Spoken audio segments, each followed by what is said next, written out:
سورہ والشمس والضحیٰ آپ کے سامنے تلاوت کی تو بڑا عجیب ہے کہ جب قوم سمود نے اپنے پیغمبر کو جھٹلایا تو نشانی مانگی اللہ سے کہ کوئی نشانی دکھاؤ کہ تم خدا کے پیغمبر ہو، تو پہاڑ سے اونٹنی پیدا ہوئی اور اونٹنی بھی حاملہ تھی، بچہ پیدا ہوا اس سے، اور وہ ایک نشانی کے طور پر گھومتی تھی لوگوں کے درمیان، اور ایک ہی کنواں تھا جس کنویں سے سب پانی پیتے تھے۔ مقرر یہ ہوا کہ اگر تم نے معجزہ طلب کیا ہے تو آج تم کو یہ بھی ساتھ کرنا پڑے گا وعدہ کہ ایک دن پانی تم پیو گے اور ایک دن وہ اونٹنی پیا کرے گی، اس دن تم پانی نہیں لے سکتے ہو۔ قوم نے کہا ٹھیک ہے، جلد بازی میں فیصلہ کر لیا، پھر رہا نہ گیا،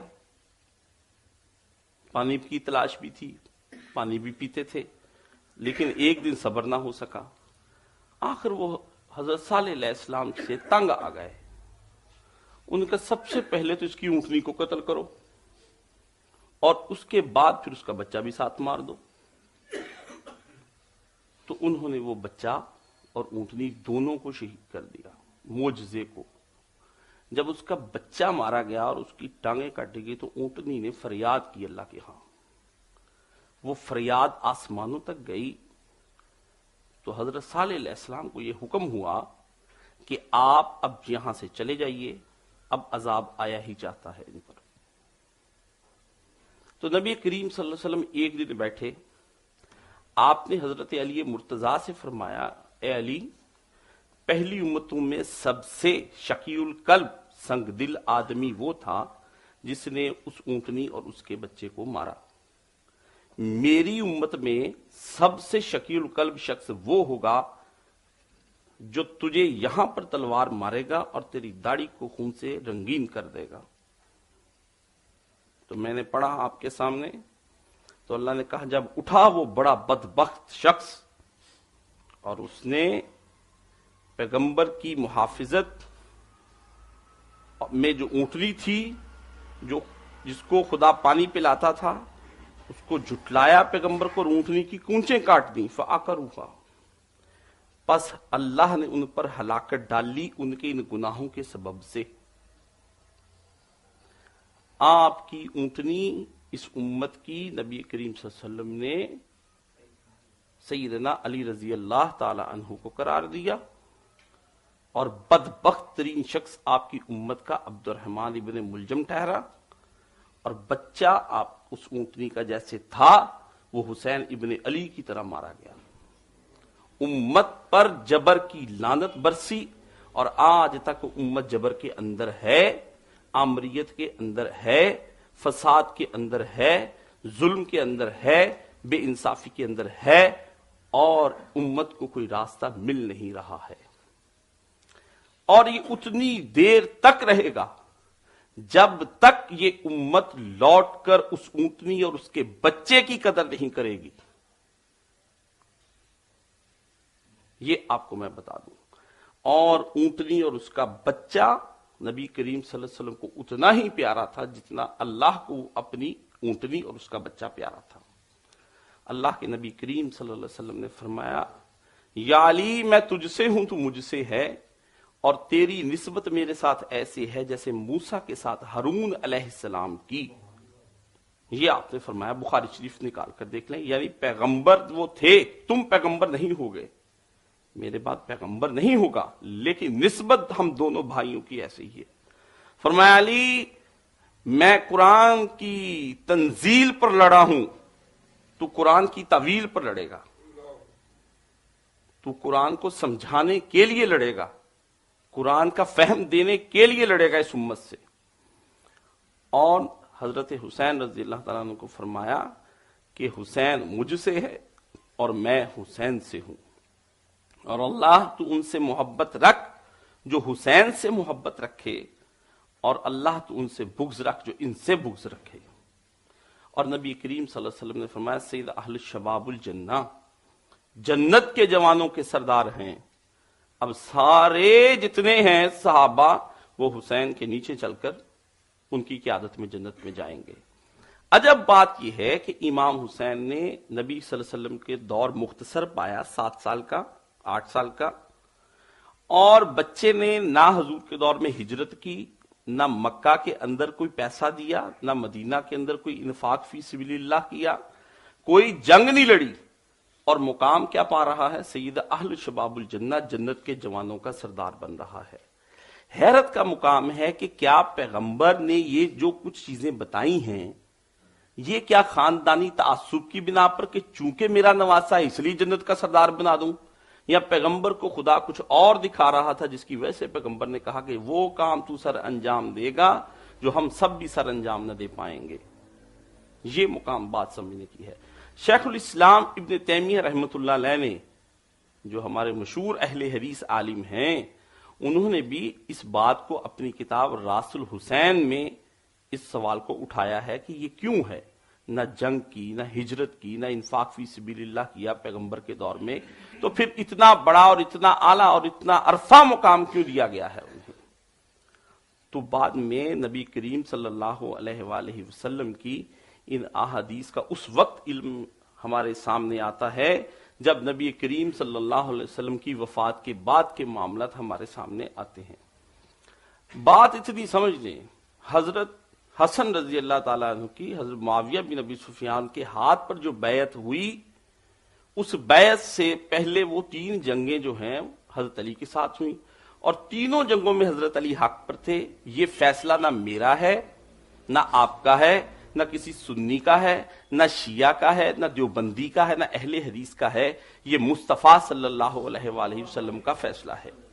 رسول اللہ صلی اللہ علیہ وسلم نے 3 جنگوں کے بارے میں فرمایا علی کہ ایک جنگ تو لڑے گا طلحہ، زبیر اور بی بی عائشہ صدیقہ رضی اللہ عنہم کے ساتھ، اور کہا کہ اس میں حضرت عائشہ کو فرمایا کہ کون سی میری بیوی ہے جس کو دیکھ کر حوب کے کتے بھونکیں گے؟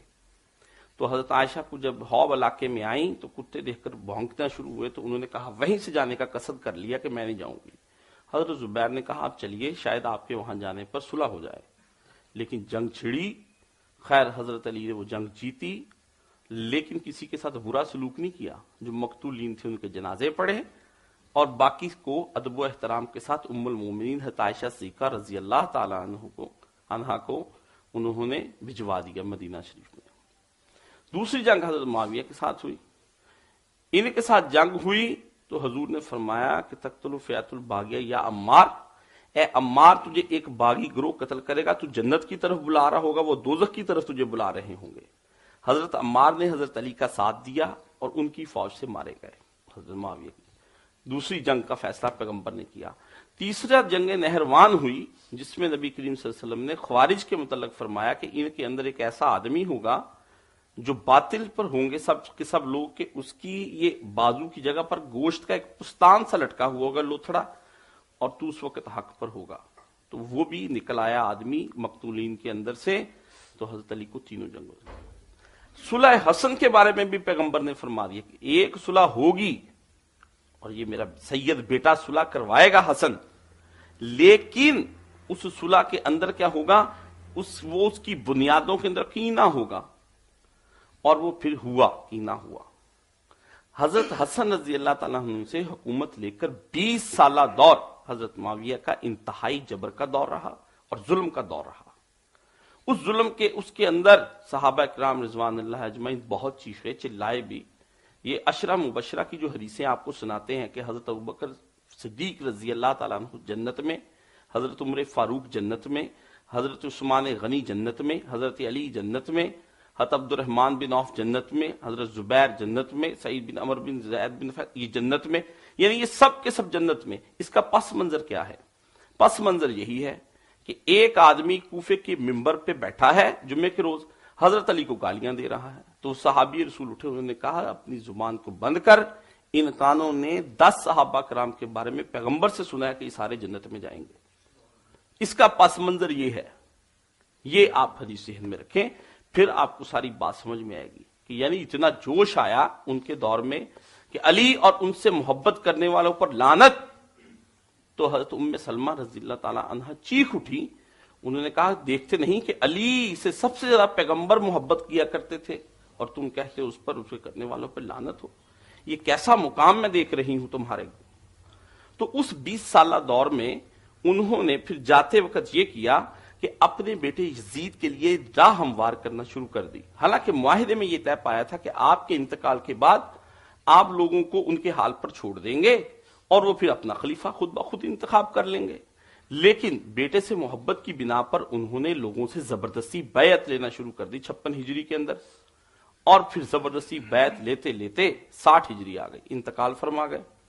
बस ये इंतकाल की रात है, यहां से बात चलेगी, यही अब आपको थोड़ी सी तफसील सुनाएंगे और उसके बाद फिर अगली बात चलेगी। रजब 60 हिजरी है। एक रात मदीना शरीफ में इमाम हुसैन और हजरत अब्दुल्ला इब्न जुबैर रज़ी अल्लाह ताला अन्हुमा दोनों मस्जिद में बैठे हैं। एक कासद आया है गवर्नर मदीना की तरफ से और आकर कहता है कि आपको इस वक्त गवर्नर मदीना ने याद किया है।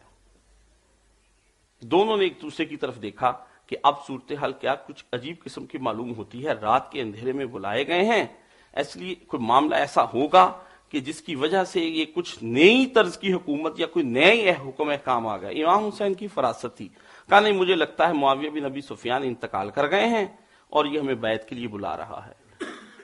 फरासतन आपने बात को पहचाना, कहा अकेले न जाइए। अब्दुल्ला बिन जुबैर ने कहा नहीं अकेला नहीं जाऊंगा, 7 हाशमी जवान होंगे, वो उनको लेकर गवर्नर मदीना के यहां चले गए। गवर्नर मदीना थोड़ा सा नरम दिल का था। इमाम हुसैन अंदर गए, उससे बातचीत की, उतनी देर में उसने मरवान को, जिसकी वजह से हज़रत उस्मान रजी अल्लाह तआला अन्हु की शहादत हुई थी, मरवान इसका जहन में रखिएगा, उसको भी बुलाया उसने कि इस नाजुक मौके पर क्या कहूं। उसने कहा कि हुसैन अंदर आए, आते ही बैत ले लेना, अगर यहां से वो बाहर चले गए फिर बैत लेना मुश्किल हो जाएगी। अंदर गए, उसने जाके रखा कि जनाब इस वक्त आपके जो अमीर थे वो इंतकाल कर गए हैं, यजीद की तरफ से ये हुक्मनामा आया है, वो ये कह रहा है कि जिस तरह से भी हो हुसैन को कहो अब्दुल्ला इब्न जुबैर, अब्दुल्ला इब्न उमर और हुसैन तीनों से बैत लो, ला रुखसत फीहा, इन तीनों से नरमी ना बरतना, बैत लेकर फौरी तौर पर मुझे पहुंचाओ। बैत किस शय का नाम है? आपके नजदीक एक मामूली चीज होगी। बैत एक वोट है, एक तस्दीक है कि इमाम हुसैन से कहो कि हम जो हुकूमत करने वाले हैं, हमारा ये हक है कि हम हुकूमत करें और जैसे चाहे करें और जिस पर चाहे करें और उसके लिए जो मर्जी हम हरबा इख्तियार करें, चाहे वो कुरान और सुन्नत से हो या इससे हटकर हो, बरकैफ वो हमारा हुक्म हो, वो तुम्हें मानना पड़ेगा। इमाम हुसैन रज़ी अल्लाह तआला अन्हु से कहा भाई बात यह है कि इस बात को आप सुबह मजमे के अंदर रखिए, जो मजमा फैसला करेगा उसके बाद मैं भी अपना फैसला सुना दूंगा। ये कहा और बाहर निकल गए। मरवान ने कहा यह अब बाहर चला गया, अब काबू नहीं आएगा। उसी वक्त आपने जाकर अब्दुल्ला इब्न जुबैर को खबर पहुंची, वो तो निकल गए रातों रात। इमाम हुसैन ने भी अपने बच्चों को लिया और वहां से लेकर मदीना से निकले, कहा कि ये मुझे यहां रहने नहीं देंगे, मैं बैत करने की बजाय मक्का जाके ठहर जाता हूं, मैं बैत नहीं करूंगा। वो रात इमाम हुसैन पर बड़ी क़यामत की रात थी। अजीब बात है कि नाना ने हिजरत की मक्का से मदीना की तरफ कुफ्फार से जान छुड़ाने के लिए, और नवासा आज हिजरत कर रहा है मदीना से मक्का की तरफ मुसलमानों से जान छुड़ाने के लिए।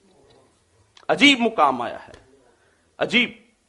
और ये रात ऐसी क़यामत की रात है इमाम हुसैन पर कि इस तरह की क़यामत की रात शायद शबे अशूर भी ना हो, क्योंकि नाना की कब्र छोड़ रहे हैं, मां की कब्र छोड़ रहे हैं, हसन की कब्र छोड़ रहे हैं, अली अपने वहां पर और लोगों की कब्रें छोड़ रहे हैं, और पीछे कोई नहीं कुनबा सारा है। एक अपनी फुफ्फी उम्मे हानी को छोड़ा वहां पर, और एक भाई मोहम्मद बिन हनफिया सुतेले थे उनको छोड़ा। कहा भाई मैं चलता हूं, तुम इनको संभालना, इनकी खबरगिरी करना, मैं यहां से निकलता हूं क्योंकि उनको मुझसे सरोकार है। सबको लिया और रात की रात आप वहां से चले गए। आपकी वो रात तारीख की अनोखी तरीन रात थी। आप सोच रहे थे कि यहां से जाने के बाद मैं जाऊंगा कहां इस बेसरो समानी के आलम में, कि घर तो मेरा यहां है, सब कुछ मेरा यहां है, रहता मैं यहां पर हूं, 2 संसार मेरे यहां पर हैं, अब जाना कहां है मुझे? तो मक्का की तरफ रुख कर लिया। आप मक्का पहुंच गए। अब वहां जब मक्का पहुंचे हैं तो वहां इमाम हुसैन रजी अल्लाह ताला अन्हु के साथ अजीब वाकया पेश आया, वो भी सुन लें। आप जब पहुंचे तो वहां अब्दुल्ला बिन जुबैर पहले पहुंच चुके थे, और लोगों को पता था कि ये हमारे यहां जो खबर है कि यजीद इस वक्त बैत ले रहा है, ये काम बड़ा खराब किस्म का हो गया है, तो अब क्या किया जाए। बात लोग उनके पास आते जाते थे। इमाम हुसैन रजी अल्लाह ताला अन्हु ने वहां पर डेरा लगाया, अब्दुल्ला बिन जुबैर को छोड़कर लोग इमाम हुसैन के पास आना शुरू हो गए। वहां पर बैठते, उनसे पूछते कि जनाब क्या करना है। इमाम हुसैन यही फरमाते रहे कि भाई देखो, तुम अपने मामलात को खुद देखो, मैं अपने मामलात को खुद देखूंगा। वहां भी वो खामोश रहे। लेकिन वहीं पर इमाम हुसैन को इत्तला पहुंची कि हाजियों के भेष में एक कातलों का पूरा काफिला शाम से चल पड़ा है जो आपको हरम के अंदर जिबा कर देगा। तो ऐन 2 दिन पहले इमाम हुसैन ने मक्का भी छोड़ दिया। जमीन तंग हो रही है, देखिए, हक को मानने वालों के लिए जबरदस्ती तंग की जा रही है। इमाम हुसैन ने वहां बड़ा जोर लगाया कि मैं किसी तरीके से ठहर जाऊं, लेकिन वो हाजियों के रूप में आए हुए वो लोग वहां पर आए। इमाम हुसैन ने सोचा इससे पहले कि मैं यहां से जाऊं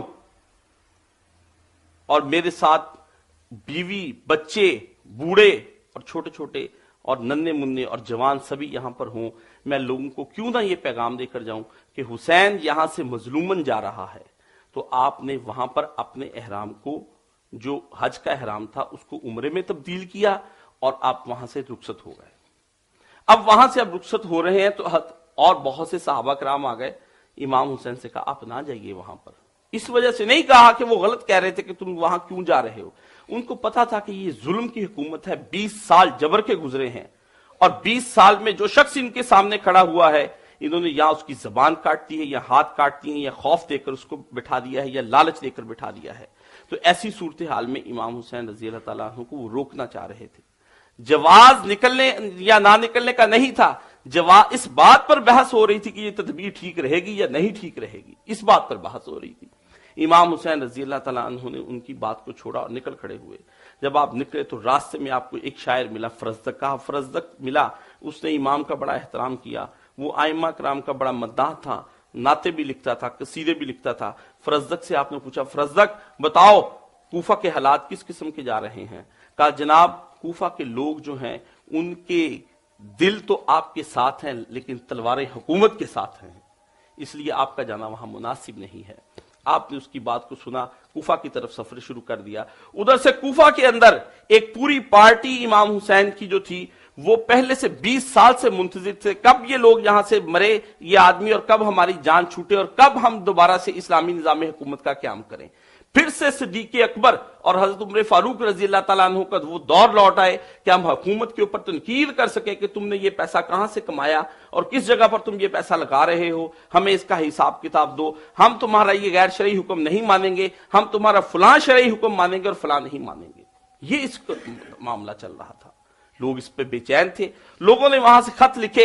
इमाम हुसैन ने सोचा कि वहां पर जाया जाए, वहां जाकर हम एक इस्लामी निजाम हुकूमत बनाएंगे और फिर से इस्लाम का बोलबाला करना शुरू कर देंगे और सही इस्लाम नाफिज हो जाएगा, जिसमें बेवाओं, यतीमों, मस्कीनों और अहल जितने भी लोग हैं सबके हकूक उनको दिए जाएंगे और जमीन पर हदूदुल्लाह का निफाज होगा और शरीयत कायम कर देंगे। और फिर से वही दौर से लोगों के सामने नजर आएगा जो मस्जिद नबवी में हजरत मोहम्मद मुस्तफा सल्लल्लाहु अलैहि वसल्लम के दौर में नजर आया करता था।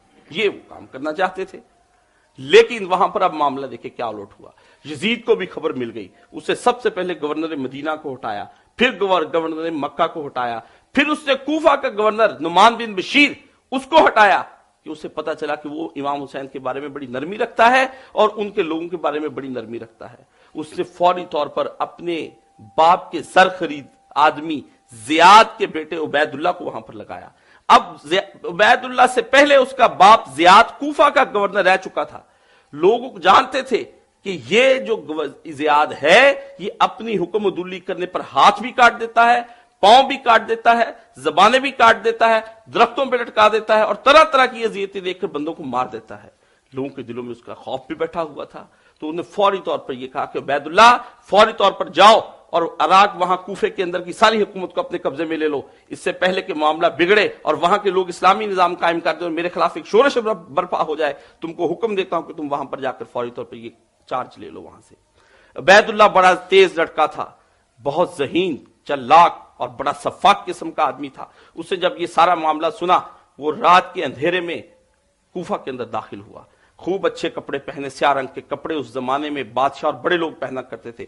चेहरे पर एक नकाब डाली, نقاب ڈال کر گھوڑا کربی نسل کا لیا اور شہر کے اندر داخل ہوا. وہاں پہلے سے ایک فضا بنی ہوئی تھی سیاسی، جیسے آپ کے ہاں الیکشنوں کے دنوں میں سیاسی فضائیں بنی ہوتی ہیں. ہر جگہ پہ لوگ بیٹھے ہیں. لوگوں کو خبر ہوئی کہ ایک بہت سیاہ پوش قسم کا عربی آدمی شہر کے اندر داخل ہوا ہے اور اس کے ساتھ بڑے سوار ہے. لوگ سمجھے کہ حضرت امام حسین رضی اللہ تعالیٰ عنہ آ گئے جس کا انتظار ہے. ہر آدمی چشم برا ہے اور ہر آدمی کہہ رہا ہے السلام علیکہ یا ابن رسول اللہ. وہ آدمی جو اسلام اس کو کہہ رہا ہے اس کو دیکھتا چلا جا رہا ہے. دیکھتے دیکھتے دیکھتے وہ شخص جا کر اپنے محل میں داخل ہوا. جب محل میں داخل ہونے سے پہلے اس نے چہرے سے نقاب ہٹائی تو لوگ دیکھتے ہی حیران رہ گئے کہ یہ تو بیت اللہ ابن زیاد ہے. لوگوں کے سامنے وہ سارا منظر پھر گیا کہ 20 سال پہلے اس کے باپ نے جو ہمارے ساتھ کیا تھا، جو اس کے گورنر نے ہمارے ساتھ یہاں کے گورنر نے کیا تھا، ان کو میسم کا لٹکتا ہوا سر اور کٹے ہوئے ہاتھ اور کٹی ہوئے بازو اور جسم کٹے ہوئے ٹکڑوں میں کڑاہوں میں ڈالے تیلوں میں ڈال کر لوگوں کو پکایا گیا تھا. جن طریقے سے وہ منظر ان کے سامنے گھوم گئے.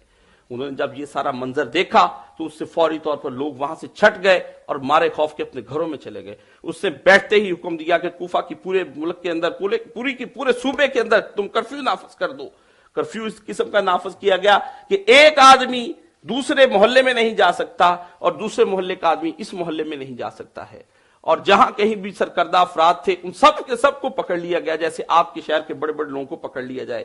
یعنی اس زمانے کے ایم این ایس کو پکڑ لیا گیا، ایم پی ایس کو پکڑ لیا گیا، ناظمین کو پکڑ لیا گیا. بڑے بڑے جتنے لوگ تھے اور وہ لوگ جن پر شک تھا کہ یہ سارے کے سارے امام حسین رضی اللہ تعالیٰ عنہ کا ساتھ دے سکتے ہیں اور اسلامی نظامی حکومت کو برپا کر سکتے ہیں اور ہماری حکومت کو گرا سکتے ہیں، سب کے سب لوگوں کو وہاں پر اسی رات اریسٹ کر لیا اور جیلوں میں بند کر دیا گیا.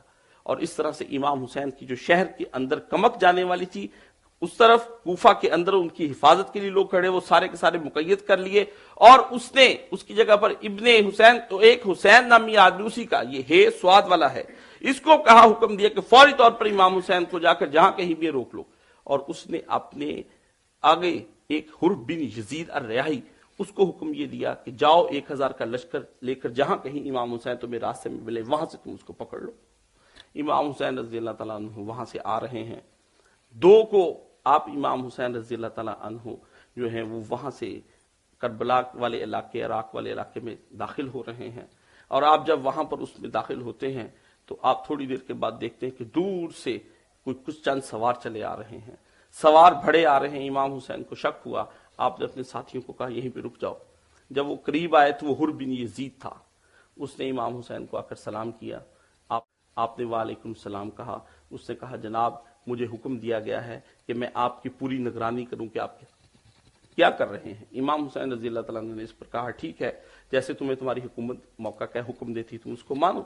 آپ نے آتے ہی پہلا کام دیکھیں کیا کیا، اس کے گھوڑوں کو پانی پلایا، اس کے لوگوں کو پانی پلایا اور خود اپنے ہاتھ سے پلایا. ایک ایک جانور کو 3 دفعہ پانی پلایا. اس کی خاطر تواضع کی اور اسے کہا کہ نماز ہمارے ساتھ پڑھو گے یا الگ پڑھو گے. اس نے کہا جناب آپ نماز پڑھائیں گے، میں آپ کے پیچھے نماز پڑھوں گا. دل کا صاف آدمی تھا. خیر اسی وقت وہاں سے ابن زیاد نے دوسرا حکم عمر ابن سعد کو دیا. عمر ابن سعد جا رہا تھا ایران کو فتح کرنے کے لیے. اس کا علاقہ رے ہے، تہران سے تھوڑی دور علاقہ ہے وہاں کا، اور کہا کہ اگر تم اس کو فتح کر لو تو وہاں کی گورنری بھی ہم تم کو دے دیں گے. اس نے کہا ٹھیک ہے. ابھی جانا ہی شروع ہوا تھا تو فوری طور پر اس کو یہ حکم ہوا یزید کا کہ حسین کے بارے میں ابھی تک کوئی تازہ رپورٹ نہیں پہنچی کہ تم نے اس کے ساتھ کیا سلوک کیا ہے. تو اس وقت یہ امام حسین رضی اللہ تعالیٰ عنہ کے بارے میں اس نے حکم دیا کہ نکلو یہاں سے اور حسین کو جہاں کہیں بھی پاؤ اور وہیں پر اس سے بیعت کی تم یہ اس سے تقاضا شروع کر دو کہ بیعت یزید کے ہاتھ کے لیے وہ کرے ہر حالت میں. تو عمر ابن سعد جو ہے وہ نکلا. اس نے بڑا کہا کہ آپ مجھے چھوڑے کسی اور آدمی کو کہہ دیں. اس نے کہا نہیں اور نہیں، ہم تمہیں ہی حکم دیتے ہیں، تمہیں ہی جانا پڑے گا. اس نے کہا نہیں پھر آپ یہ کریں کہ فلاں کو بھیج دیں. کہا یا تو گورنری لینی ہے تم نے رے کی علاقے کی تو پھر تو تمہیں جانا پڑے گا کربلا کی طرف. اگر نہیں لینی ہے تو ہماری گورنری بھی واپس کرو اور سب چیزیں واپس کرو اور چلو گھر کی طرف. کہا 1 رات کا موقع دے دیں. اب دیکھیں سب پہ راتیں گزر رہی ہیں. ایک رات حسین پر گزر رہی ہے کہ جب وہ مکہ سے مدینہ نکل رہے ہیں امت کی اصلاح کے لیے. ایک رات اب اس پر آ رہی ہے. راتیں دیکھیں کس طریقے سے آتی ہیں، فیصلے کی راتیں. فیصلے کی رات ساری رات سوچتا رہا، گھر والوں سے مشورہ کیا. بھانجے نے کہا مامو جان یہ حرکت مت کیجئے گا آپ، کیونکہ ये हरकत हमें आने वाले दिनों में वो माथे पर कलंक का टीका लगवा देगी कि हम सारी जिंदगी और पूरा खानदान साथ उठाकर नहीं जी सकेंगे। सारी रात मनसब, हुब्बे जाह और मनसब और हक शनासी दोनों की जंग होती रही, लेकिन सुबह हुब्बे जाह जीत गया और हक शनासी दब गई, हक शनासी रह गई। कहा जनाब जैसे आप हुक्म देते हैं मैं वो करने के लिए जाऊंगा। बस निकल खड़े हुए। अभी ये लोग वहां से जा रहे हैं तो इमाम उसके साथ कहा कितनी फौज लेकर जा रहे हो? वो उस वक्त वहां से 4000 फौज वो लेकर निकला। उससे पहले हुसैन जो दूसरा था वो फौज लेकर निकला 5000, 4 और 5 9000 की फौज जनाब किसके लिए जा रही है? 72 आदमियों के लिए जा रही है, 10,000 9000 फौज। और साथ में उसे हुक्म दिया कि फौरी तौर पर जहां कहीं हुसैन मिले उनको पकड़ लो और उनसे बैत की पूरी कोशिश करो कि ये बैत हर हालत में वो यहां पर कर दें। चला गया उमर इब्ने साद। जब वहां पर पहुंचा उसने हुर बिन यजीद को हुक्म दिया जहां कहीं हुसैन मिले, कासिद भिजवाया, उसको वहीं पर रोक लो। इमाम हुसैन और वो एक तीसरे रास्ते पर हो लिए थे कि ना मैं कूफा की तरफ जाता हूं ना मैं किसी और इलाके की तरफ जाता हूं, हम इस तरह करते हैं ना मैं तुम्हारे साथ रहूंगा ना तुम मेरे साथ रहो, हम तीसरे रास्ते पर चलते हैं। चलते चलते उसने इमाम हुसैन को 7 तारीख को करबला के मैदान पर उतार लिया। बस ये करबला का मैदान आ गया है। इमाम हुसैन रजी अल्लाह ताला अन्हु वो करबला के मैदान में जब उतरे हैं तो हुर बिन यजीद रियाही ने देखा कि वहां पर दरियाए फुरात जो है वो ठाठे मार रहा है। पहला हुक्म यजीद का ये आता है कि सबसे पहले हुसैन और उसके साथियों पर पानी बंद कर दिया जाए। आप लोग शायद नहीं जानते हैं, अरब के अंदर सबसे कीमती चीज पानी होती है। हमने हज किया, उसमें भी पानी हमें बड़ा महंगा मिलता रहा है। अरफात में अब भी हाजी जाते 10-10 रियाल की बोतलें देते, इतनी सी, ठीक है। तो उस पानी सबसे पहले बंद कर दिया गया उनके ऊपर। और ये पानी किस पर बंद किया गया कि यजीद के उस लश्कर को जिसको कि इमाम हुसैन रजी अल्लाह ताला ने खुद पानी पिलाया था जब उनके पास पानी था, उन पर पानी बंद कर दिया गया। ये आबे बंदिश देख ले क्या चीज है। अगली सूरत हाल फिर शुरू हो गई। इमाम हुसैन रजी अल्लाह ताला अन्हु और उनके दरमियान नेगोशिएशन शुरू हो गई, बातचीत चल निकली कि उनसे कहा गया कि आप मेहरबानी कीजिए, आप बैत कर लीजिए। इमाम हुसैन ने फरमाया तुम मेरा रास्ता छोड़ दो, मैं बैत तो यजीद के हाथ पर नहीं करूंगा, इसलिए मुझे जिधर जाना चाहता हूं मुझे जाने दो। उन्होंने कहा नहीं, बैत तो आपको करनी पड़ेगी। वहां पर यह पैगाम पहुंचा इब्ने अबैदुल्लाह इब्ने ज़ियाद को। अबैदुल्लाह इब्ने ज़ियाद को किसी ने बताया कि उमर बिन साद रात के अंधेरे में इमाम हुसैन से नेगोशिएशन करता है।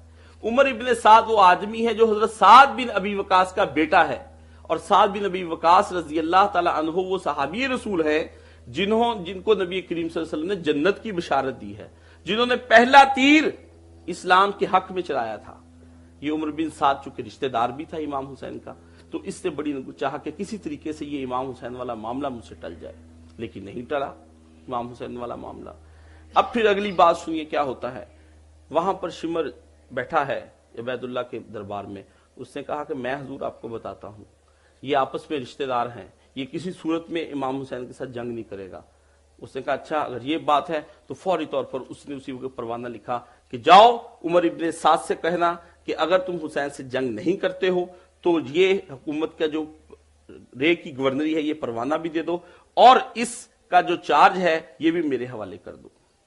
ये वहां पर पहुंचे। उमर बिन साद पर फिर एक और रात आती है, वो भी फिर सोचता है कि अब क्या करना चाहिए मुझे। जब ये बात आई तो उस वक्त भी इमाम हुसैन रजी अल्लाह ताला अन्हु ने उसे देखा कि शिमर आ गया है, अब तो काम खराब होता है, होता ही चला जाएगा, अब बात नहीं बनेगी। आपने उनसे फिर बातचीत की। उसने कहा नहीं, बैत लेनी है, हर हालत में बैत चाहिए। बैत क्या है? बैत सुन लीजिए ये क्या चीज है।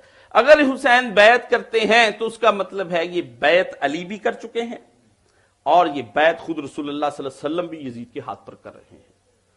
एक फासिक फाजिर आदमी पर जो जबर के जरिए से मुसलमानों पर मुसल्लत कर दिया गया, उसके हाथ पर हुसैन नहीं दरअसल मोहम्मद रसूलुल्लाह बैत कर रहे हैं। क्योंकि हुसैन को पता था कि इस ज़रूर जमीन पर इस वक्त मैं वाहिद हूं जो शबीह पैगंबर हूं और नबी करीम सल्लल्लाहु अलैहि वसल्लम का वो खानदान का वो आदमी हूं। अगर मैं बैत कर लेता हूं तो पूरे आलम इस्लाम में ये बात फैल जाएगी कि नबी करीम सल्लल्लाहु अलैहि वसल्लम के घराने से इस घर को तस्दीक कर दिया गया है कि ये घराना बिल्कुल ठीक है, इसका निजाम हुकूमत बिल्कुल सही है, इसकी तरफ से आने वाले तमाम ऑर्डर्स ठीक है, इसकी तरफ से आने वाले तमाम अहकामात ठीक है, जो ये काम करेंगे वो ऐन शरीयत के मुताबिक है, कुरान और सुन्नत से हटकर ये कुछ भी नहीं कर रहे हैं। तो गोया शरीयत बदल जाएगी मेरे होते हुए। तो हुसैन सब कुछ बर्दाश्त कर लेगा लेकिन शरीयत को बदलने नहीं देगा। ये इमाम हुसैन रज़ी अल्लाह तआला अन्हु का नजरिया था। आपने कहा मैं सैयद अहले शबाबुल जन्ना हूं, मेरी रगों के अंदर अली मुर्तजा का खून दौड़ रहा है। मैं हजरत मोहम्मद रसूलुल्लाह सल्लल्लाहु अलैहि वसल्लम का नवासा हूं, जिसके होंठों को नबी करीम सल्लल्लाहु अलैहि वसल्लम बोसे दिया करते थे। मेरी रगों के अंदर मेरी माँ फातिमा का दूध है कि जिसे सैयदतुन निसाउल आलमीन कहा जाता है। इसलिए ये कैसे मुमकिन है कि मैं तुम्हारे हाथ पर बैत कर लूं, ये मुमकिन ही नहीं, मेरे जैसा तेरे जैसे की बैत नहीं कर सकता। ये एक अजीब है। यजीद क्या है? यजीद का बाप मुआविया बिन अबी सुफियान, दादा इसका अबू सुफियान, जो नबी करीम सल्लल्लाहु अलैहि वसल्लम के मुकाबले में जंगों के अंदर गौलों के गौल और फौजों की फौजें लेकर आता रहा है मुशरिक बनकर, और उतनी देर तक ये अपने से कदम नहीं टिकाए हैं जब तक इस शख्स ने हार नहीं मान ली, नबी सल्लल्लाहु अलैहि वसल्लम ने मक्का फतह नहीं कर लिया है। यजीद की दादी वो हिंद है जिसने हज़रत हमजा रजी अल्लाह ताला अन्हु का उसका कलेजा निकाल कर चबाया है।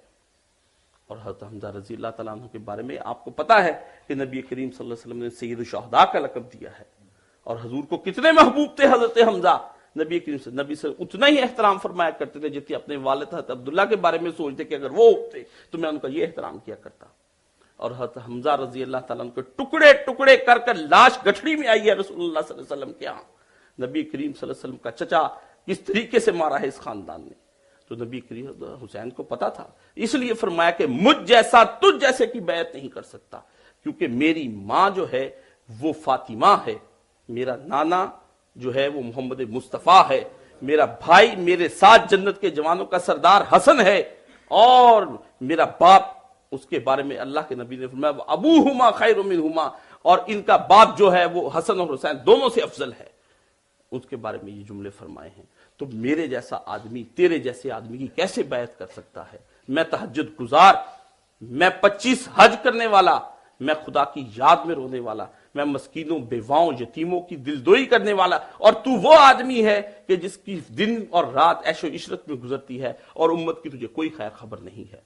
तो जैसे लोगों की हुकूमतें तो पहले भी कैसर और किसरा की हुकूमत थी, जिनको गिराने के लिए मेरे नाना ने अशहदु अन ला इलाहा इल्लल्लाह का उस वक्त नारा लगाया पूरी दुनिया के अंदर, और अपनी जान तक की परवाह ना की, ताइफ के पत्थर खाए, और नबी करीम सल्लल्लाहु अलैहि वसल्लम ने भूख बर्दाश्त की शब अबी तालिब के अंदर, और फिर नबी सल्लल्लाहु अलैहि वसल्लम को हिजरत करना पड़ी, मक्का को छोड़कर आपको मदीना की तरफ आना पड़ा, जबकि आपकी जाय पैदाइश मक्का थी और आपको वो सबसे ज्यादा अजीज था।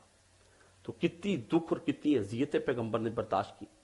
जिस पैगंबर के लिए आप रोते हैं, जिस पैगंबर के लिए आपके दिलों के अंदर एक सोज और गुदाज है, और जिसके मकबरे को देखने के लिए आज भी लोग कहते हैं कि आकाश में मदीने का बन जाऊं मुसाफिर, उस पैगंबर का नवासा किस तरीके से उसके हाथ पर बैत कर सकता है? इसलिए कहा कि मेरे जैसा तेरे जैसे की बैत नहीं कर सकता किसी सूरत में। नबी करीम सल्लल्लाहु अलैहि वसल्लम का ये नवासा जब आखिरी दिनों में वहां पर पहुंचा है तो बंदिश आम हो गई है।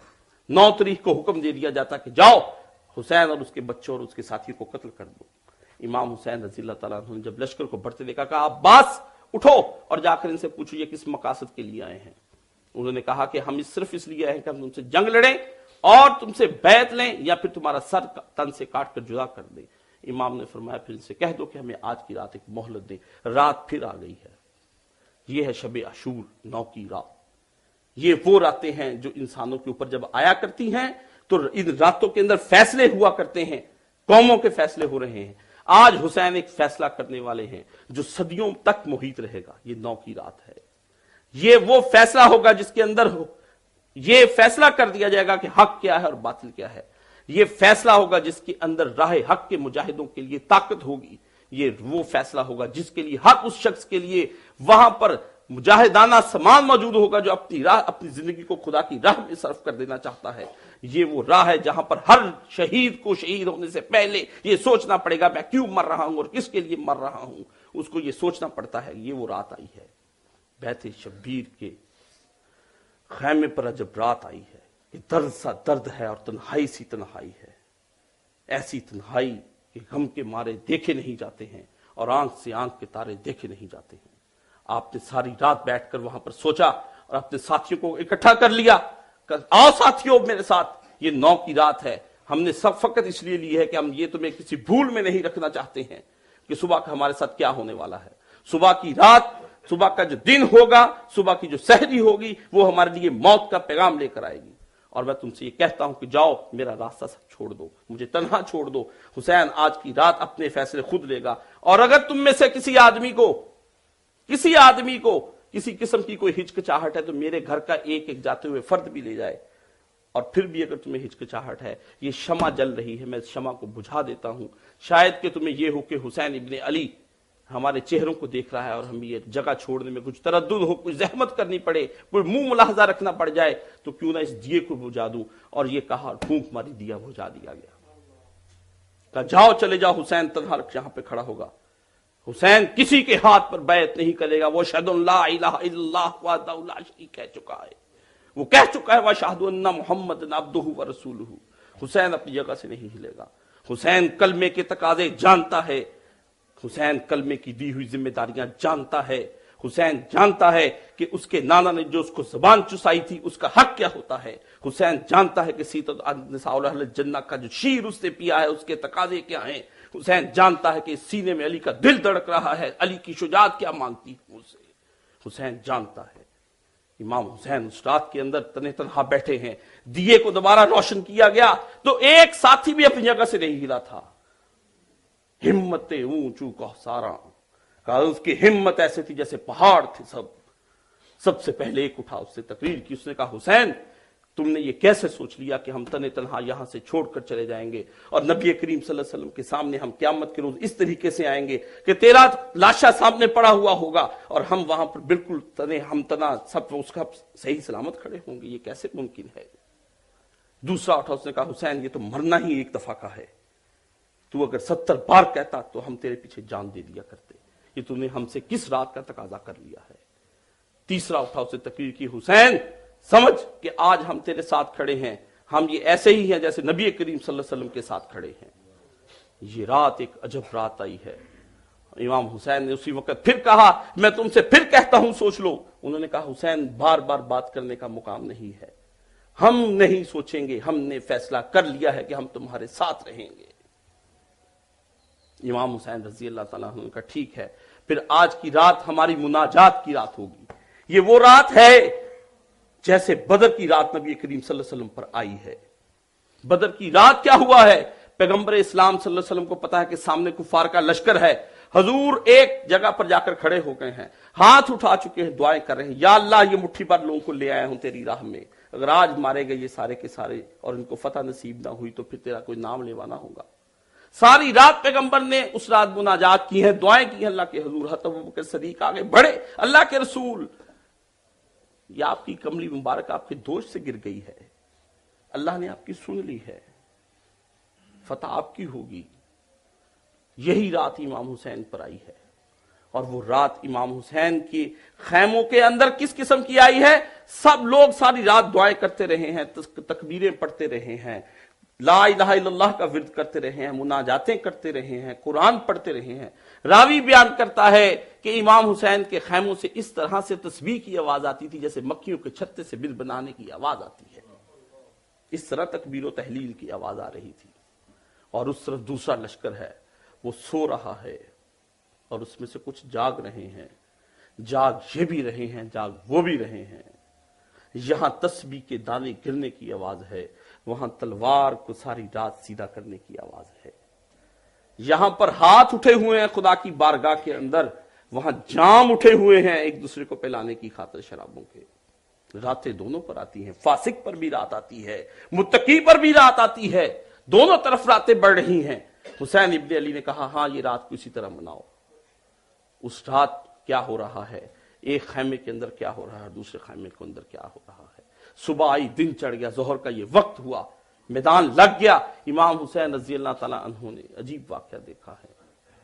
क्या आपने देखा कि आप मौजूद खड़े हैं और आपने अपनी ऊंटनी मंगवाई, घोड़े को छोड़ दिया। घोड़ा निशानी हुआ करता है जंग की और ऊंटनी निशानी होती है वहां पर अमन की, जैसे आपके यहां अमन की फाख्ताएं हुआ करती हैं। आपने कुरान सामने खड़ा किया, उसको पढ़ा और उसके बाद बताया कि मैं हुसैन इब्ने अली हूं, तुम पर यह बात छुपी हुई नहीं है, मेरी जिंदगी तुम्हारे सामने खुली चीज है, बताओ मैंने तुम्हारे साथ किसी किस्म का कोई फिस्को फजूर तुमने मुझ में पाया हो, बताओ मैंने तुम्हारे साथ किसी किस्म की कोई ज्यादती की हो, बताओ मैंने कोई जुल्म किया हो, बताओ मैंने तुम्हें बरंगेख्ता किया हो। तुम किस वजह से मेरे कत्ल के दरपे हो? जवाब नदारद है, आपने ऊंटनी से उतरे हैं, कुरान एक साइड पर किया और ऊंटनी को वापस घोड़ा मंगवा लिया, उस पर आ गए। 3 दिन के प्यासे हैं, बेआबो दाना है, खाने को कुछ नहीं है, सफे बंध गई हैं, सफे उन्होंने भी बांध लिए। 23,000 का लश्कर उस तरफ खड़ा है और इस तरफ इमाम हुसैन 72 साथियों के साथ खड़े हैं। आहा, ऐसे वक्त में जब जंग का मैदान गर्म हो जाए तो आदमी को सिर्फ एक शय नजर आती है कि सामने मौत है, क्योंकि इतना बड़ा लश्कर और मैं तने तनहा और मेरे साथ सिर्फ 72 आदमी, वहां 23,000 का लश्कर और फिर उसके साथ फौजें भी हैं जो ट्रेंड हैं और मेरे साथ ट्रेंड लोग भी नहीं हैं। ऐसे में फिर क्या होता है आप जरा देखिए।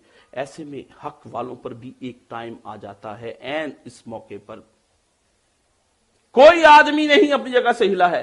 वो आदमी जिसने इमाम हुसैन रज़ियल्लाहु तआला अन्हु को रोका था, जिसका नाम हुर था, उससे देखा कि ये किस किस्म का मामला है। उसने उमर बिन साद से कहा, उमर बिन साद तू हुसैन को कत्ल करेगा? ये नामुमकिन सी बात लगती है। उसने कहा हाँ, जंग तो अब छिड़े ही गई। उस वक्त फिर हुर बिन यजीद ने यह फैसला किया कि यह हक और बातिल का मार्का है, मुझे अपने लिए कौन से रास्ते का इंतखाब करना है। उसने कहा यह जन्नत और दोजख का मार्का है, यह हुर बनने वाली बात है, आओ तुम्हें हुर की दास्तान सुनाऊं। हुर सारा दिन सारी रात लश्कर यजीद में रहा है, उसने उम्र भर वहां पर नौकरियां की हैं। उसके पास उसके बाद जाने के मरने के बाद, हुसैन के मरने के बाद उसके पास बहुत से मनसब हाथ में आ सकते थे, उसकी जिंदगी ऐश इशरत में गुजर सकती थी। मगर हुर बिन यजीद ने कहा नहीं, ये मनसब दुनिया के हैं, मुझे हक के लिए अपना सब कुछ कुर्बान करना पड़ेगा। इसलिए उसने फौरी तौर पर घोड़े को एड़ लगाई और इमाम हुसैन की तरफ बढ़ गया। और जाते वक्त उसने अपनी उसी वक्त जो उसके पास ढाल थी उसको उसने पलटा लिया कि मैं जंग के लिए नहीं आया हूं, मैं आपसे सिर्फ बात करने के लिए आया हूं। इमाम के पास आया, कहा इमाम मैं सिर्फ आपको वहां पर रोका हुक्म अपनी हुकूमत के कहने पर, वरना मैं आपसे सबसे पहले अब यहां पे माफी का खासगार हूं, मुझे माफ कर दिया जाए, मुझे नहीं पता था मामला इस हद तक चला आएगा। हुर बिन यजीद बनिए, ये वक्त है हुर बिन यजीद बनने का। अगर आप काफिला हिजाज वाले हुसैन की वहां से नहीं चले हैं मदीना से, तो हुर तो बन सकते हैं आप। आपके सामने हदीस नबविया, आज हुसैन आज भी उतना ही मजलूम है जितना करबला में मजलूम था, आज भी उसके उतने ही दुश्मन है जितने करबला में मौजूद थे। उस वक्त भी करबला के अंदर इतनी लंबी दाढ़ियों वाले मौजूद थे, उस वक्त भी बड़े बड़े तस्बीहां पढ़ने वाले और इमाम मौजूद थे, उस वक्त भी अहादीस सुनाने वाले वहां पर मौजूद थे, हर तरह के लोग उस वक्त मौजूद थे। तुम क्या समझते हो ये आज की पैदावार है? उस वक्त भी काल अल्लाह व काल रसूल कहने वाले लोग मौजूद थे, उनको भी हदीसें आती थी, लेकिन उस वक्त भी बसीरत गुम थी, आज भी बसीरत गुम है। उस वक्त भी दिल के अंदर अंधेर था, आज भी दिल के अंदर अंधेर है।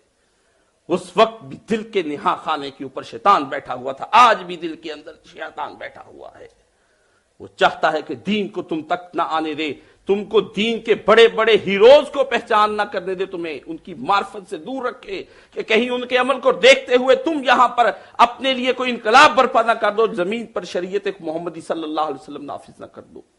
उस वक्त भी ऐसे ही लोग मौजूद थे, आज भी ऐसे ही लोग मौजूद हैं, और इन्हीं शक्लों के अंदर मौजूद है जिन्हीं शक्लों के अंदर उस वक्त मौजूद हुआ करते थे। शायद उससे बढ़कर ये मुत्तकी हूं, शायद उससे बढ़कर परहेजगारी का दावा करते हो।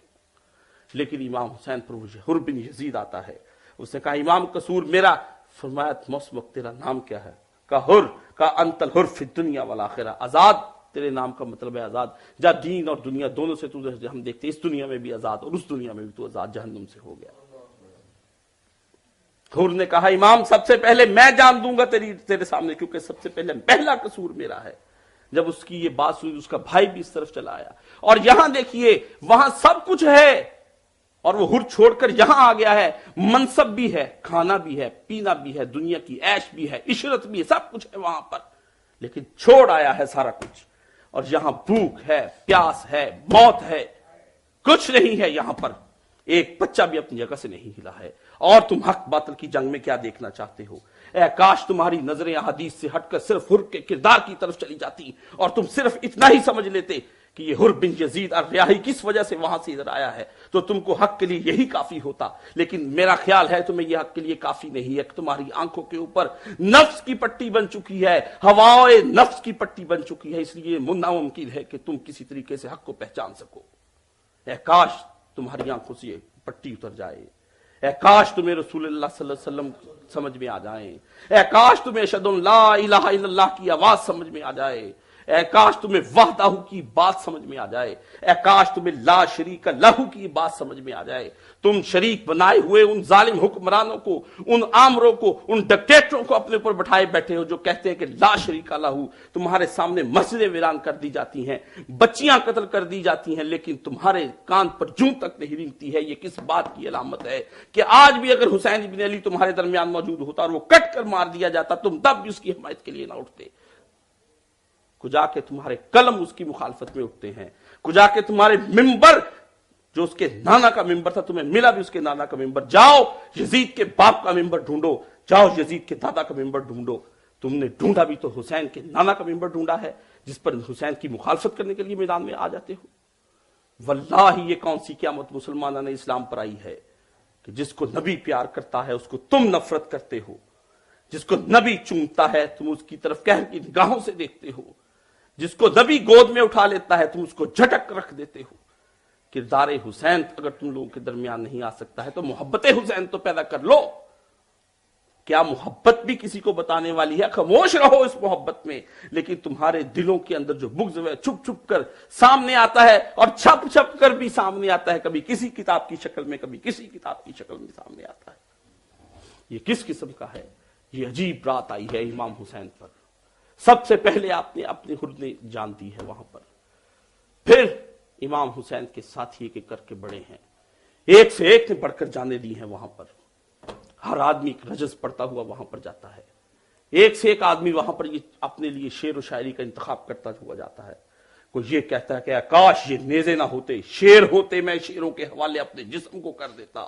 یہ رجز پڑتا ہوا یزیدی لشکر پر ٹوٹ پڑتا ہے اور خود مارا جاتا ہے۔ پھر دوسرا ساتھی اٹھتا ہے، پھر تیسرا ساتھی اٹھتا ہے۔ پھر امام حسین نے جب دیکھا کہ ساتھی ختم، تو اس وقت ان 18 نوجوانوں نے بنی ہاشم کو گھر سے نکالا ہے، جو اس وقت روئے زمین پر سب سے زیادہ متبرک اور پاک تھے، جو تمہارے نبی کے گھرانے سے تھے۔ ان 18 بچوں کو سامنے لے کر آتا ہے، یہ علی اکبر ہیں۔ جب وہ اپنے علی اکبر کو، اپنے بڑے بیٹے کو جنگ کے لیے بھیجتا ہے، اللہ میں اس علی اکبر کو تیری راہ میں بھیج رہا ہوں جو میرے نانا سے سب سے زیادہ مشابہت رکھتا تھا۔ جب نانا کو دیکھنے کو جی چاہا کرتا تھا تو میں علی اکبر کو دیکھ لیا کرتا تھا۔ آج اس کی لاش ہے، یہ جوان بیٹا ہے جس کو بھیج رہے ہیں۔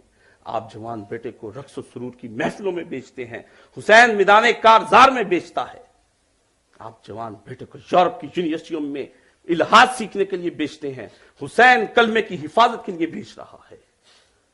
آپ سے یہ توفیق تو نہیں ہوتی ہے، لیکن میں کیا کہوں۔ اور پھر اس کے بعد جب علی اکبر وہاں پر جاتے ہیں، باپ کے سامنے عجیب قسم کا مقام علی اکبر کی شہادت کا بھی ہے۔ حسین کو پتا ہے کہ یہ میرا مؤذن ہے، میرا بیٹا اذان بھی دیتا ہے، تو وہ سچے دل سے کہتا ہے۔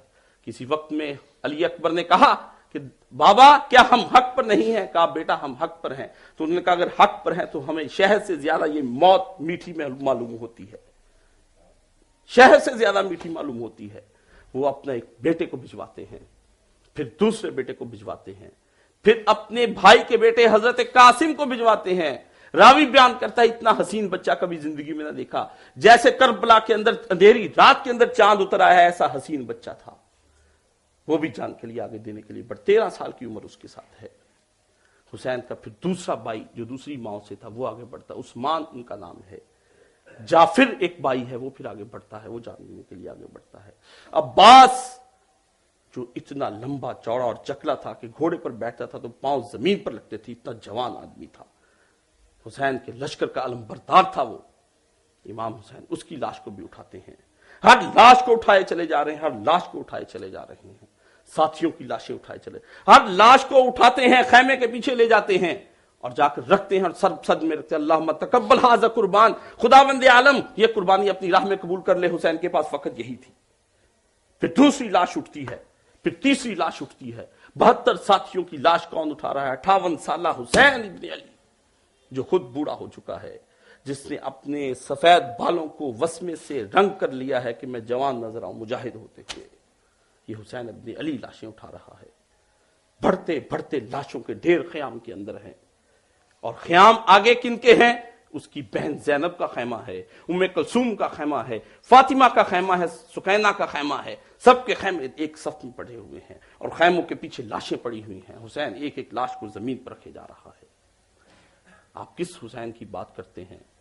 آپ کے گھر میں ایک میت ہو جائے تو آپ کے ہاں 40 دن تک ختم نہیں ہوتے ہیں، وہاں 72 ساتھیوں کی لاشیں الگ ہیں اور اس کے علاوہ الگ 100 سے زیادہ اور 200 سے کم ہیں ساتھی جو کربلا میں شہید کیے گئے ہیں۔ چلے 72 تھے، وہاں سے پھر راستے میں آ کر ملتے رہے۔ امام حسین چاہتے تو بہت بڑی فوج تیار کر سکتے تھے، لیکن آپ نے کہا نہیں، اس وقت امت جس بے ہوشی کے عالم میں موجود ہے، اتنی ہی بے ہوشی کے جتنا آدمی بے ہوش ہوتا ہے اتنا زور کا چھینٹا منہ پر مارا جائے پانی کا تو پھر بیدار ہوتی ہے۔ تو آج حسین اپنے خون سے اس امت کے منہ پر ایک چھینٹا مارے گا تاکہ یہ بیدار تو ہو۔